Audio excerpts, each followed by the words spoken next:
Bismillahirrahmanirrahim. Assalamualaikum warahmatullahi wabarakatuh dan selamat pagi murid semua. Waalaikumsalam, cikgu. Okey, sebelum kita memulakan kelas kita pada hari ini, cikgu nak murid semua sila tulis nama penuh di ruangan komen sebagai tanda kehadiran pada kelas ini. Boleh ya?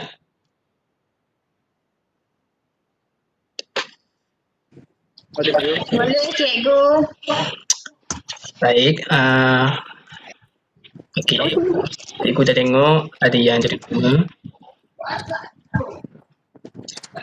Okey, tak apa.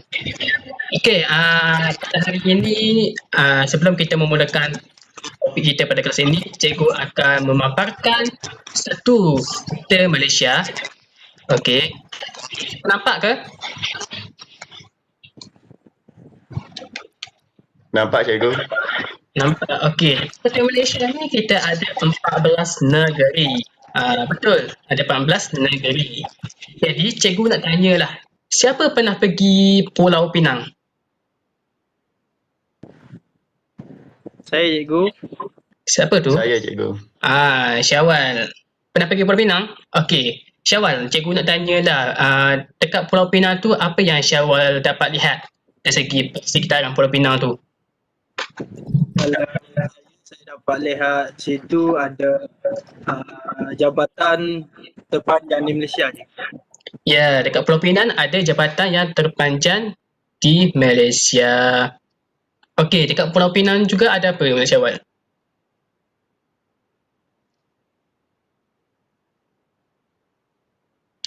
Atau yang lain dekat Pulau Pinang ada apa? Syaiman? Ada Bukit Bendera, cikgu. Bukit Bendera. Lepas tu ada sekolah kan?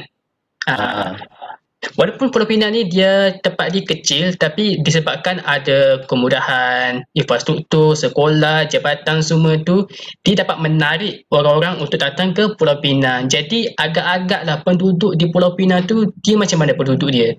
Banyak ke, sedikit ke atau ramai? Banyak cikgu. Okey, betul. Banyak. Okey, yang tu berdasarkan Pulau Pinang. Apabila cikgu nak bandingkan dengan panjaran titi wangsa yang terdapat di Pahang. Okey. Agak-agaklah panjaran titi wangsa yang terdapat di Pahang ni, apa ciri-ciri persekitaran tersebut? Bukit Bukar, cikgu. Ya, dekat panjaran titi wangsa ni dia bentuk muka bumi adalah Gunung Ganang, Bukit Bukau. Jadi dekat kawasan ini memang sangat memang kurang dah orang duduk di kawasan ini sebab apabila Bukit Bukau ni dia memang sukar untuk kita buat apa? Kita memang sukar untuk kita buat penempatan. Jadi di kawasan Bukit Bukau ini memang jarang orang duduk. Betul tak? Betul, cikgu. Okey, jadi cikgu nak tanyalah, berdasarkan bilangan penduduk di Pulau Pinang yang banyak disebabkan ada kemudahan dan di panjaran titi wangsa yang sedikit orang duduk disebabkan sukar untuk membuat kemudahan di sana. Jadi apakah kaitan antara bilangan penduduk di Pulau Pinang dengan Pahang ni dengan topik kita pada hari ini? Saya rasa pasal bilangan penduduk kot, cikgu. Okey, betul, bilangan penduduk tapi sikit lagi. Nak kena dah tu. Taburan penduduk cikgu. Betul. Hari ini kita belajar mengenai taburan penduduk. Jadi topik pembelajaran kita pada hari ini ialah taburan penduduk. Okey, sebelum tu cikgu akan menjelaskan objektif pembelajaran kita pada kelas hari ini iaitu murid tingkatan 1 Bestari dapat mengenal pasti faktor mempengaruhi taburan penduduk di Malaysia, dan yang kedua adalah murid tingkatan 1 Bestari dapat menghuraikan faktor yang mempengaruhi taburan penduduk di kawasan bandar dan di kawasan luar bandar. Okey, boleh. Okey, sebentar tadi murid-murid sudah tahu mengenai pola kepadatan penduduk melalui saiz negeri. Sebagai contoh, cikgu telah ambil negeri Pulau Pinang dan negeri Pahang sebentar tadi. Okey, sebelum cikgu pergi lebih jauh, ingin menjelaskan definisi taburan penduduk. Okey, taburan penduduk adalah sebaran penduduk di sesuatu kawasan ataupun di sesuatu wilayah. Okey, terdapat 3 jenis pola kepadatan penduduk di Malaysia, iaitu padat, sederhana padat dan kurang padat. Jarang. Okey. Di paparan skrin sekarang adalah contoh pola kepadatan penduduk di Malaysia. Okey. Pola yang pertama adalah padat. Padat ni dia melebihi 200 orang sekilometer persegi. Manakala sederhana padat 50 hingga 200 orang dan penduduk yang jarang ialah kurang daripada 50 orang. Okey. Pola kepadatan penduduk ini dipengaruhi oleh beberapa faktor. Okey.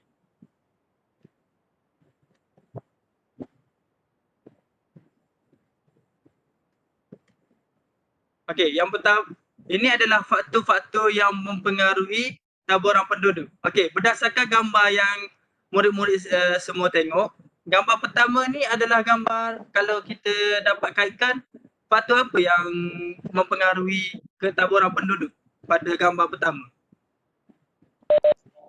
Bentuk muka bumi, cikgu. Bentuk muka bumi, okey. Okey, cikgu kurang tepat tapi itu adalah faktor yang sebenarnya adalah faktor fizikal. Okey, faktor fizikal ni dia lebih kepada bentuk muka bumi iaitu tanah tinggi, tanah pamah, saliran dan pinggir laut. Okey, faktor yang kedua adalah faktor apa berdasarkan gambar yang cikgu sediakan? Ekonomi. Ekonomi cikgu. Okey, betul Amir. Ya, faktor kedua adalah faktor ekonomi. Faktor ekonomi ni terbahagi kepada 4 iaitu faktor ekonomi pertanian, perlombongan, perikanan dan perindustrian. Okey, faktor yang ketiga berdasarkan gambar yang cikgu bagi ni. Pengangkutan, cikgu. Okey, pengangkutan. Okey, pengangkutan yang kita nampak di sini adalah monorail, kereta api, jalan raya kan. Okey. Semua tu adalah faktor yang sebenarnya adalah faktor sosial. Faktor sosial ni dia macam infrastruktur yang tersedia di sesuatu kawasan tersebut. Okey, faktor keempat ni adalah gambar istana. Apakah faktor taburan penduduk yang dijelaskan melalui istana? Kerajaan, cikgu. Betul Amir. Ni adalah faktor dasar kerajaan. Dasar kerajaan. Okay, cikgu akan pergi lebih lanjut satu-satu faktor yang mempengaruhi taburan penduduk. Kita mula dengan faktor fizikal. Okey, gambar pertama tu adalah gambar yang tanah pamah, iaitu fizikal tanah pamah. Kita dapat tengok di sini kepadatan penduduk di kawasan ini adalah sangat tinggi. Sebabkan kita boleh tengok di gambar adalah banyak perumahan-perumahan yang dibina di kawasan ini. Okey, sebab apa kawasan ini banyak dibina pembangunan? Amir. Sebab kalau kawasan tanah pamah ni dia memang sangat sesuai lah untuk kita membuat aktiviti ekonomi, contohnya perindustrian, perikanan, perlombongan, berbanding dengan kawasan yang berbukit bakau yang agak susah sikit. Okey, betul Amir. Sebab tanah pamah ni adalah sesuai untuk semua aktiviti ekonomi. Okay, contoh perindustrian, pertanian, perlombongan dan perikanan. Okey. Gambar kedua adalah gambar tanah tinggi. Tengok perbezaan antara tanah pamah dengan tanah tinggi. Dia punya bilangan rumah ataupun bilangan pertempatan. Okey, tengok di sini hanya beberapa rumah sahaja yang terdapat di kawasan tanah tinggi. Apakah sebab yang menyebabkan rumah ni sedikit dibina di kawasan tanah tinggi? Zaleha? Sebab dia kawasan pendalaman, cikgu. Tak ada kemudahan. Okey, betul tu. Sebab kawasan tanah tinggi adalah kawasan yang berbukit bukau dan gunung ganas. Kawasan ini sangat susah untuk membuat pertempatan kerana memerlukan kos yang sangat tinggi. Ini akan menyebabkan kawasan di sini penduduknya adalah kurang padat atau jarang. Okey. Faktor yang ketiga adalah pinggir laut ataupun saliran. Okey, pinggir laut atau saliran ini dia kepadatan penduduk dia adalah padat dan sederhana padat. Kenapa ada perbezaan di sini? Sebab kalau yang kawasan yang padat adalah dia akibat pengaruh aktiviti perikanan ataupun aktiviti pertanian yang dijalankan di kawasan tersebut. Manakala kawasan yang jarang penduduk pula adalah kawasan yang berpaya ataupun berbukit. Okey. Faktor yang seterusnya, yang kedua adalah faktor ekonomi. Okey, berdasarkan gambar yang pertama tu, faktor ekonomi apa yang dapat dikaitkan dengan gambar pertama? Pertanian, cikgu. Pertanian, cikgu. Okey, betul. Gambar kedua pula? Pelombongan kot. Betul, Amir. Betul. Faktor ketiga, gambar ketiga tu, Syahman, apa yang dapat dikaitkan dengan aktiviti manusia? Perkapalan? Perkapalan kurang tepat, tapi itu adalah pelabuhan. Kalau pelabuhan, apa aktiviti yang sesuai dijalankan di situ? Perikanan, cikgu. Betul, Amir. Situ adalah faktor ekonomi perikanan. Dan yang ketiga, kilang-kilang ni? Yang keempat, kilang? Perindustrian, cikgu. Okey, betul. Okey, semua faktor ekonomi ini mempengaruhi kepadatan penduduk di sesuatu kawasan. Okey, sebagai contoh pertanian. Okey, pertanian ini adalah sebagai contoh kita ambil di dataran Kelantan. Dataran Kelantan ni dia lebih kepada aktiviti pertanian. Maknanya di kawasan tersebut penduduknya, kepadatan penduduknya adalah kurang sederhana padat. Berbeza dengan perindustrian yang di mana menyediakan pelbagai kemudahan dan peluang pekerjaan yang mendorong perpindahan penghijrahan penduduk ke kawasan tersebut. Kesannya kepadatan penduduk di kawasan tersebut adalah tinggi. Okey, kita pergi kepada faktor yang ketiga, iaitu faktor sosial. Okey, berdasarkan gambar, kedua-dua gambar ni, apakah perbezaan yang dapat dilihat melalui gambar tersebut?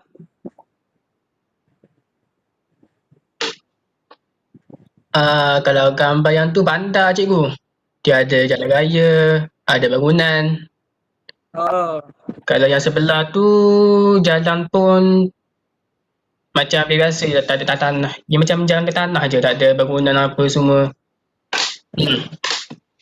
Ada siapa-siapa yang nak tambah lagi? Saya, cikgu. Okay, silakan Zaleha. Gambar pertama tu dia menunjukkan pembangunan yang pesat dan gambar yang kedua tu kurangnya pembangunan, cikgu.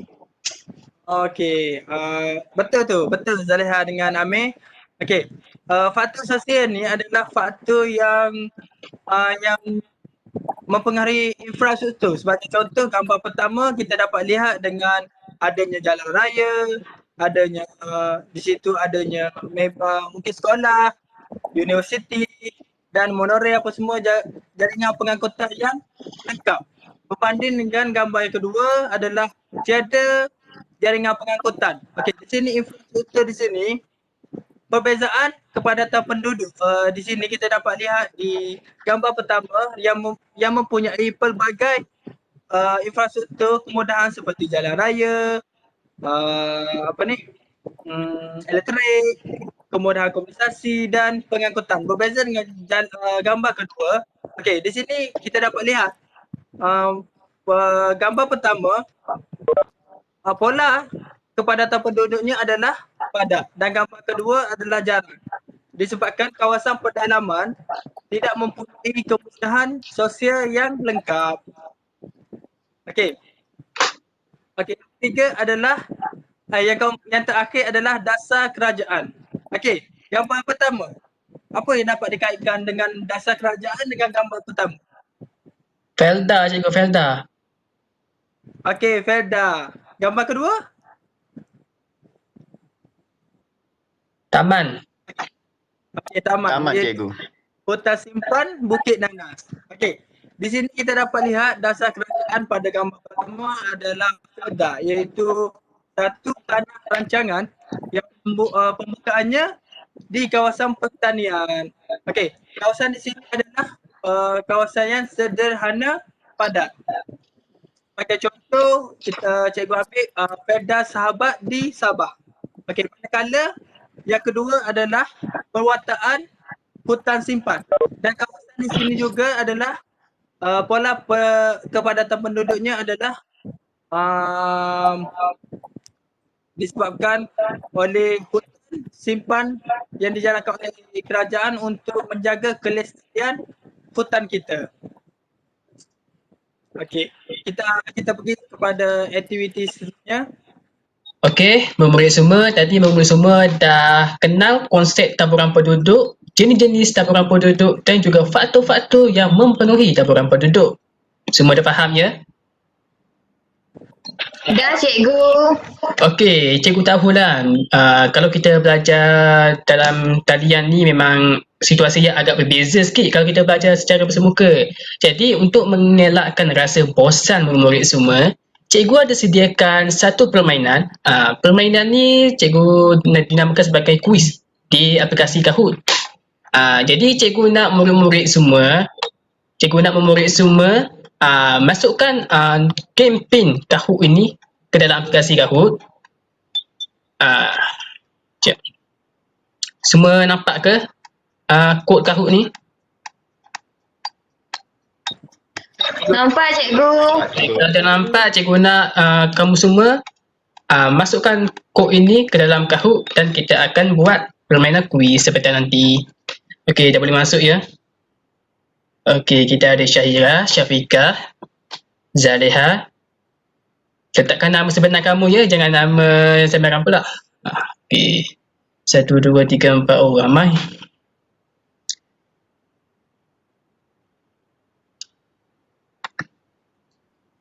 Okey, 1, 2, 3, 4, 5, 6, 7, 8, 9. Okey.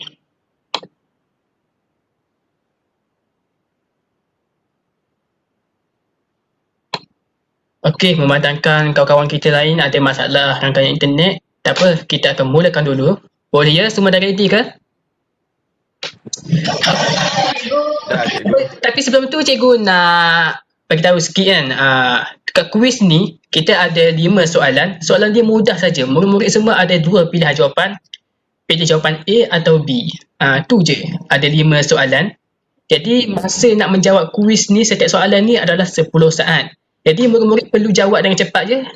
Nanti tak dapat pilih jawapan pula. Dan siapa yang dapat tempat pertama, kedua dan ketiga, cikgu akan beri hadiah. Dan hadiah tu bertuntut dengan cikgu selepas kelas nanti. Okey? Okey, sekarang ni kita ada 10 murid dalam aplikasi Kahoot ni. Okey, kita akan mulakan sekarang ya. Semua dah ready ke? Dah cikgu. Okey, kita mula.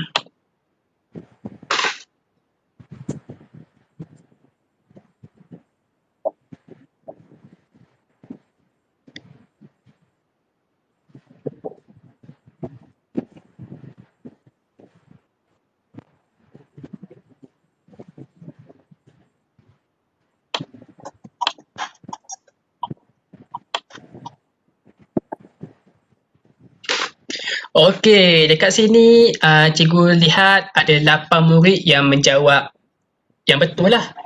Dan ada lagi 2 murid yang tidak sempat menjawab. Yang ni mungkin tak sempat baca ke, tak tahulah. Jadi cikgu nak beritahu lah, kawasan yang mempunyai kemudahan infrastruktur yang lengkap mempunyai penduduk yang padat. Sebab apa padat? Sebab kawasan bila dia ada kemudahan infrastruktur seperti kemudahan jalan raya, kemudahan bekalan elektrik, kemudahan bekalan air, dia akan menarik penduduk daripada luar kawasan tu datang kepada kawasan tersebut. Sebab apa? Sebab dia dapat menggunakan kemudahan itu dengan sempurna. Berbanding dengan kawasan yang tidak mempunyai kemudahan lengkap, dia memang sangat jarang orang akan duduk situ. Jadi untuk soalan ni jawapan dia adalah padat. Okey, jadi kita tengok siapa yang dapat tempat pertama. Okey, tempat pertama adalah Syawal. Daniah. Tak apa. Yang lain tak apa. Kita akan teruskan kepada soalan yang kedua.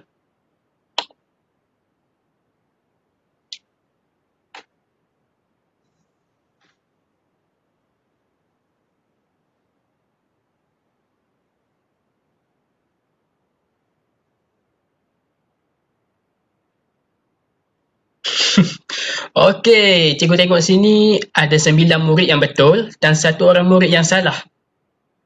Okey. Untuk soalan ni, kawasan tanah tinggi mempunyai penduduk yang jarang. Okey, cikgu nak tanyalah Syahiman. Syahiman jawab jarang ke padat? Jarang cikgu. Jarang. Okey, boleh bagi sebab kenapa Syahiman pilih jawapan tersebut? Sebab di kawasan tanah tinggi tidak sesuai untuk ketempatan cikgu. Ya, betul. Di kawasan tanah tinggi, dia tidak sesuai untuk membuat pendapatan sebab dia memang memerlukan kos tinggi kalau kita nak buat kemudahan infrastruktur, nak buat kemudahan pendidikan dan sebagainya. Tapi dekat kawasan tanah tinggi ni memang ada yang duduk tapi jarang berlaku. Dia biasanya berlaku di kawasan tanah pamah. Jadi untuk soalan ni jawapan dia adalah jarang. Okey, kita tengok siapa yang pertama. Yang pertama masih kekal lagi Syawal. Zaleha nombor 2, tak apa, kita ada 3 lagi soalan. Soalan yang ketiga pula.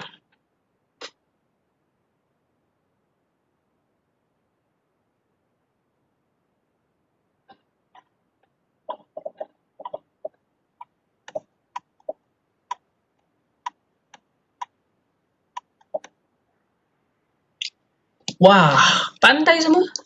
Okey, untuk soalan ni cikgu tengok semua betul menjawab soalan ni. Okey, kawasan A mempunyai penduduk yang padat kerana mempunyai kemudahan pendidikan seperti sekolah dan pusat pengajian tinggi. Okey, seperti yang kamu tahu, kalau ada sesuatu kawasan tersebut mempunyai sekolah, pusat pengajian tinggi, sudah semestinya dia akan menarik pelajar-pelajar untuk menyambung pengajiannya di sekolah tersebut. Disebabkan tarikan penduduk ke kawasan tersebut adalah akan menyebabkan kawasan itu menjadi padat. Dan bukan jarang ya. Jadi kita tengok siapa yang tempat pertama. Tempat pertama adalah Zaleha. Wah, tahniah.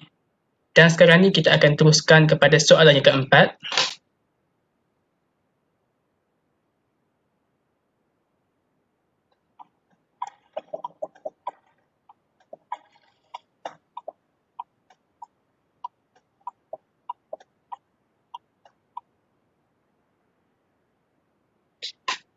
Okey, baik. Dekat sini cikgu lihat bahawa terdapat 8 murid yang menjawab jarang dan 1 orang murid menjawab padat dan 1 lagi murid yang tidak menjawab. Jadi dekat sini soalannya adalah kawasan B merupakan kawasan pewartaan hutan simpan dan taman negara. Kawasan B mempunyai penduduk yang jarang. Sebab apa jarang? Zaliha, sebab apa jarang? Sebab dia kawasan yang diwartakan cikgu. Jadi tak boleh ada pertempatan dekat situ. Ya, betul. Sebab kawasan B ni adalah kawasan yang diwartakan oleh kerajaan. Jadi kawasan ini tidak boleh ditempat atau disentuh oleh manusia. Sebab kerajaan nak memastikan kelestarian alam sekitar di kawasan tersebut. Jadi sudah semestinya pentempatan ini tidak boleh dilakukan di kawasan ini. Disebabkan tiada orang duduk di kawasan ini, jadi kawasan ini boleh dikatakan mempunyai penduduk yang jarang. Okey, kita lihat siapa tempat pertama. Oh, tempat pertama masih lagi Zaleha. Dan sekarang ni kita akan pergi kepada soalan terakhir. Semua dah boleh sedia ya.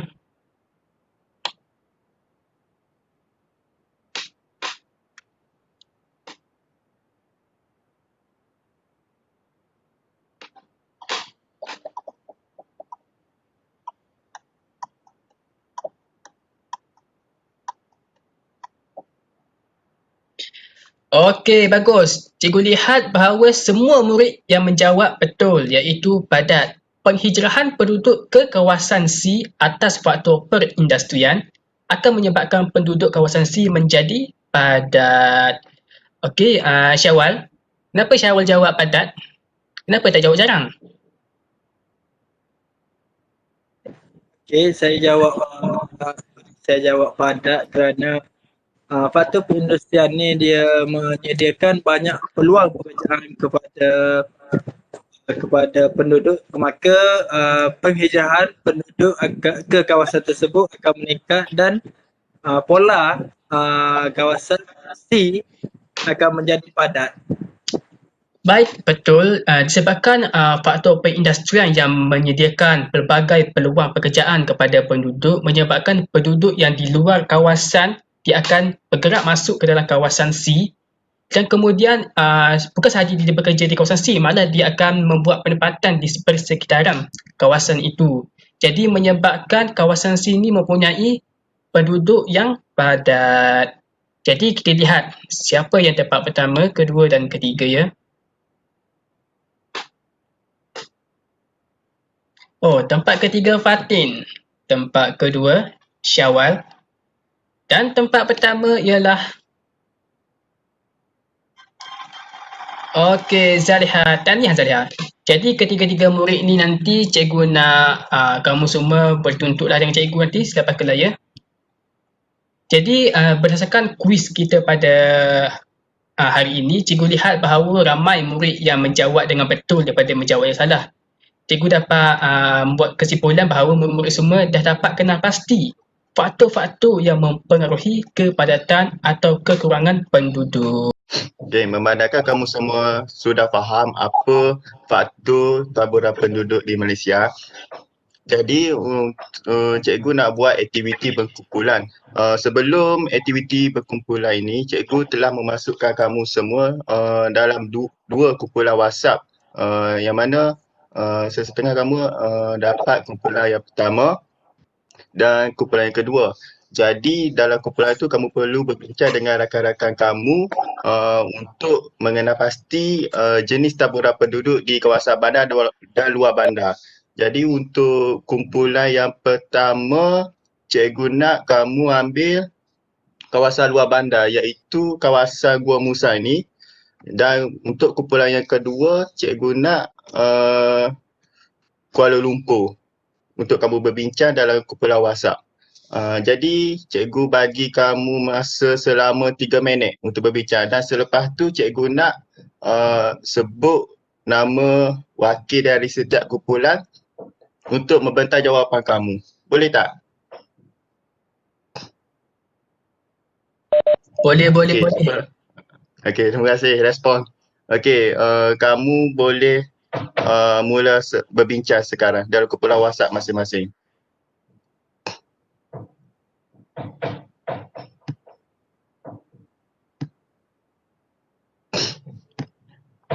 Ingat ya, perlu kena pasti jenis taburan penduduk di setiap kawasan tu. Okey, kumpulan kedua sudah berbincang. Kumpulan pertama pun sama.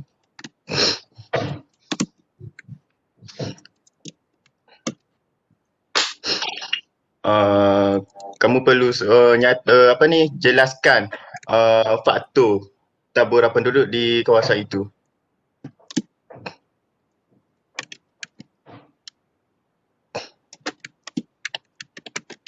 Tiga masa 2 minit lagi ya.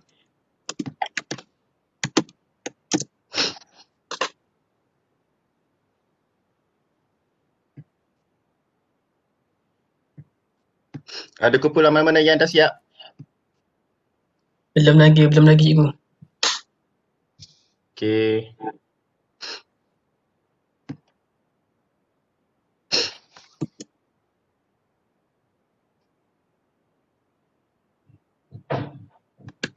Kumpulan 2 macam nampak dah siap lah.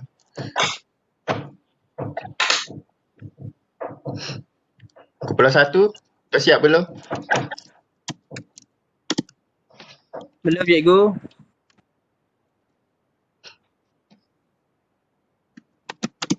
Okey, tinggal 1 minit lagi.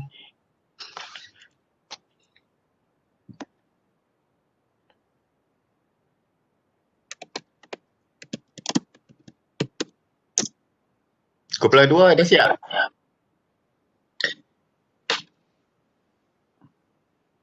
Kumpulan 2? Dah cikgu. Dah. Okay, kita tunggu kumpulan pertama dulu.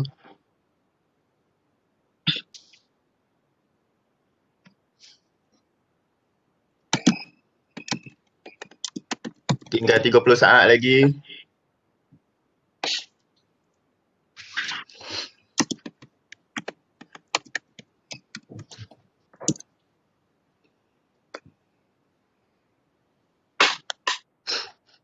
Okey, masa dah tamat. Jadi kedua-dua kumpulan, cikgu harap kamu sudah siap berbincang ya. Okey, kejap ya. Cikgu nak share slide tadi.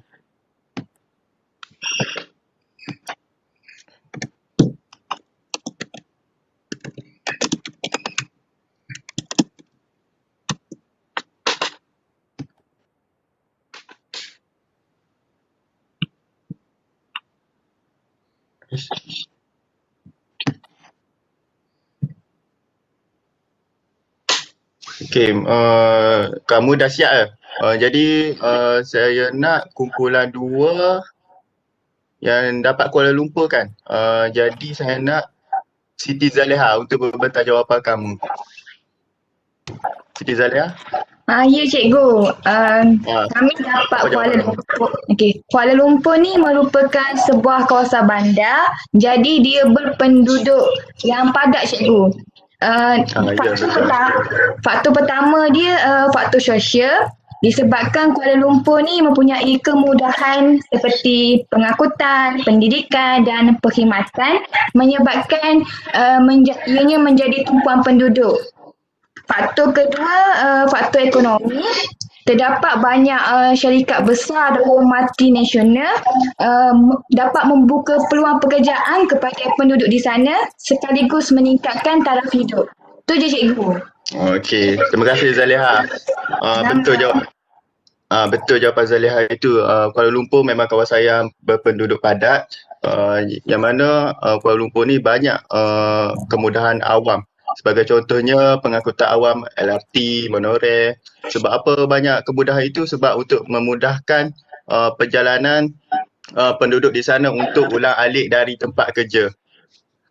Dan faktor ekonomi juga mendorong kepada penduduk padat di Kuala Lumpur. Sebab apa? Sebab banyak peluang pekerjaan yang ditawarkan untuk golongan penduduk. Yang ini menyebabkan penduduk dari kawasan hulu atau kawasan yang mundur akan berhijrah ke kawasan Kuala Lumpur untuk mencari pekerjaan dan serta menawarkan kadar upah yang sangat tinggi untuk menyara hidup. Okey, cikgu nak tambah sedikit yang Kuala Lumpur ini faktor bentuk fizikal, iaitu di Kuala Lumpur bentuk muka bumi tanah pamah, iaitu tanah pamah yang sesuai untuk pembangunan. Yang mana kita dapat lihat pada gambar ini banyak pembangunan yang besar dan tinggi yang sesuai untuk penempatan penduduk. Okey, seterusnya cikgu nak kumpulan pertama untuk membantah jawapan kamu di kawasan luar bandar. Jadi cikgu nak Amir Zikri. Saya cikgu. Amir? Amir. Apakah jawapan kamu, Amir? Okey.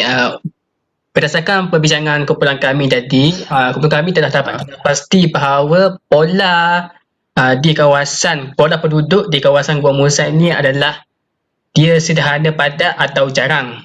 Sebab apa? Sebab kita dapat lihat dari segi 4 faktor yang mempengaruhi pola penduduk di situ. Faktor pertama adalah faktor fizikal, iaitu kawasan ini mempunyai bentuk muka bumi tanah tinggi. Sebab di Gua Musang ni dia adalah bentuk berbukit bakau, bergunung ganang. Dan memang tidak sesuai untuk membuat penempatan di kawasan tersebut. Faktor yang kedua adalah faktor sosial, iaitu dari segi kemudahan infrastruktur. Kalau kita lihat di kawasan tanah tinggi ini, dia memang agak sukar kita untuk membuat infrastruktur dalam jumlah yang banyak sebab dia memerlukan kos yang tinggi. Jadi dekat sini kemudahan infrastruktur adalah terhad, dia sangat terhad. Jadi memang ada infrastruktur tapi dia terhad, tak banyak sangat.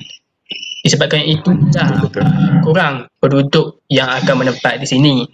Yang ketiga adalah dasar ekonomi. Dasar ekonomi ni kumpulan kami dapat lihat bahawa aktiviti ekonomi yang dijalankan di kawasan Gomusan ini adalah aktiviti pertanian sahaja. Disebabkan aktiviti yang terhad di kawasan ini menyebabkan tidak banyak tarikan penduduk untuk menetap di kawasan tersebut. Dan yang terakhir adalah dasar kerajaan, iaitu kerajaan telah mewartakan kawasan Gomusan ini sebagai hutan simpan untuk melestarikan alam. Itu sahaja, cikgu. Ya. Okey, terima kasih Amir. Jawapan kamu betul, yang mana kawasan Gua Musa ini kawasan yang berpenduduk sederhana padat dan jarang. Sebab apa? Sebab kawasan Gua Musa ini terdapatnya tanah tinggi yang tidak sesuai untuk penempatan di kawasan tanah tinggi itu. Jadi untuk faktor sosial pula, kawasan Gua Musa boleh dikatakan kawasan yang mundur sebab tiada pembangunan yang pesat untuk melakukan pembangunan yang pesat untuk membantu ekonomi di kawasan itu. Jadi kemudahan sosial ini seperti pengangkutan awam menara tidak sesuai sebab ia memerlukan kos yang tinggi untuk membina di kawasan itu. Dan untuk faktor ekonomi pula, di situ memang tidak sesuai apa yang Amir cakapkan tadi, mana memerlukan kos yang tinggi untuk menubuhkan sesebuah syarikat di kawasan itu. Jadi dia mengambil masa yang lama untuk membina syarikat serta membuka peluang pekerjaan kepada penduduk sekitar. Jadi untuk dasar kerajaan pula, betul jawapan Amir, melestarikan kawasan sekitar iaitu mewartakan taman simpan, yang mana kerajaan amat menitik beratkan hutan pada masa sekarang kerana hutan masih diceroboh oleh pembalak haram pada masa sekarang. Okey, habis untuk aktiviti berkumpulan kita. Jadi bagaimana kamu? Faham tak apa yang cikgu ajar? Faham, cikgu. Faham, cikgu. Okey, terima kasih. Okey, baiklah murid-murid sekalian. Ya. Okey, baiklah murid-murid sekalian. Murid-murid sekalian, murid semua. Okey, mudah-mudahan. Okey, baiklah murid-murid semua. Kamu semua sudah faham kan apa topik yang diajar pada pagi ini? Faham, cikgu. Okey. Semua sudah faham. Okey, sebelum cikgu menamatkan pembelajaran pada pagi ini, cikgu nak wakil bagi setiap kumpulan, itu kumpulan 1 dan kumpulan 2 seperti tadi, untuk membuat satu rumusan tentang apa yang kita telah belajar pada pagi ini. Okey, kumpulan 1 ada wakil tak? Saya, cikgu, saya. Okey. Okey, berdasarkan topik kita pada hari ini iaitu topik taburan penduduk, sebenarnya saya agak kurang kenal lah. Saya tidak tahu sebenarnya di sesuatu kawasan itu adalah penduduk yang padat atau jarang. Tapi disebabkan apa yang saya belajar hari ini, saya dapat kenal pasti bahawa sesuatu penduduk yang padat itu dia tidak bergantung kepada keluasan tempat tu. Contohnya macam di Pulau Pinang, seperti cikgu terangkan tadi, di Pulau Pinang walaupun kawasan yang kecil, tapi disebabkan dia ada banyak kemudahan infrastruktur, kemudahan pendidikan dan disebabkan faktor-faktor ekonomi lain juga menyebabkan ramai orang menetap di sana disebabkan kemudahan itu. Berbanding dengan kawasan Pahang iaitu Banjaran di Cendrawasih, walaupun kawasan Pahang ni dia mempunyai keluasan yang lebih besar daripada Pulau Pinang, tapi disebabkan faktor fizikal iaitu bentuk muka bumi Gunung Ganang, dia tidak sesuai untuk membuat penempatan di sana. Jadi penduduk dia adalah jarang. Apa yang saya faham adalah terdapat 4 faktor lah, iaitu faktor sosial, ekonomi, dasar kerajaan dan juga fizikal. Dan sesuatu kawasan tu dia bergantung kepada faktor-faktor tertentu dan bukan sahaja kepada keluasan kawasan tersebut. Ah, itu cikgu. Okey, betul tu Amir. Suatu kepadatan penduduk tidak bergantung kepada hanya saiz sesebuah kawasan ataupun sesebuah negeri. Sebagai contoh, cikgu ambil lagi, kita bandingkan negara kita, Malaysia dengan negara Singapura. Okey, negara Singapura dia keluasannya adalah kecil kalau kita tengok di peta dunia, tapi dia kepadatan penduduk di kawasan mereka adalah lebih tinggi dan padat kerana mempunyai infrastruktur yang baik, dia punya ekonomi perindustrian yang pesat membangun dan pelbagai lagi faktor. Okey, untuk kumpulan yang kedua pula, cikgu nak minta seorang buat rumusan boleh? Kalau cikgu ambil Syaiman boleh Syaiman? Ya, boleh cikgu. Okey, silakan Syaiman.